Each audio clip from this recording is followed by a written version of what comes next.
I mean, with that, I'm going to pass it off to my best friend, Matt Stone. Grew up with him. I mean, we've been working together with a lot of stuff for a while, and I mean, he's kind of new to the business, but he's a natural ace at it. So, I mean, with that, here you go.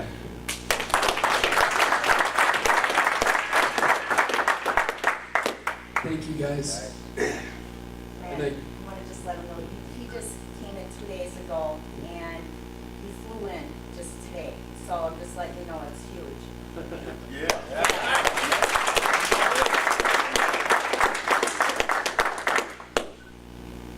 Can somebody quick just tell me the difference between listening and active listening?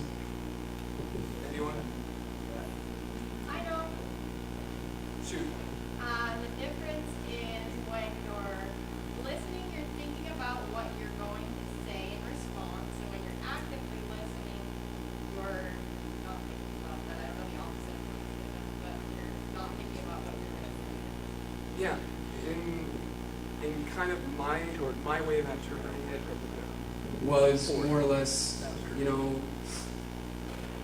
I was in an organization called FFA, and it taught me a lot. It taught me how to be a leader. It taught me how to be a listener, but not just have something that somebody says just go in one ear and out the other just because you were trying to make conversation. I listen to people because they're trying to tell me a story whether I want to hear it or not. And it's my choice whether I want to listen to that story. And through the organization that I belong to called FFA, I had the honor to be a mentor to a lot of different campers and a lot of different kids that were just a couple years younger than me. And I started listening to these kids talk after camp when we'd go back to our cabin rooms, and they'd tell me about their lives. They would tell me about what their families do. They would tell me about how they don't know what they're going to do because they don't know why they're doing it.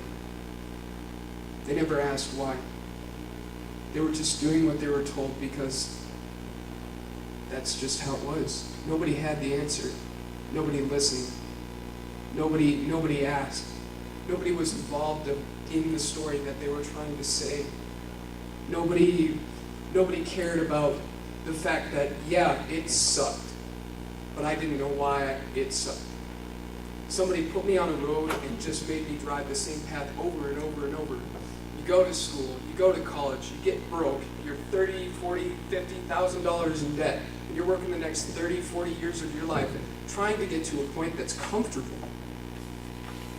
Just trying to get back to a point that's comfortable. I want people to realize that that's not the only option. You are not locked in a box. You have the entire world. You have so many different options, and it is not just one route. That's my way.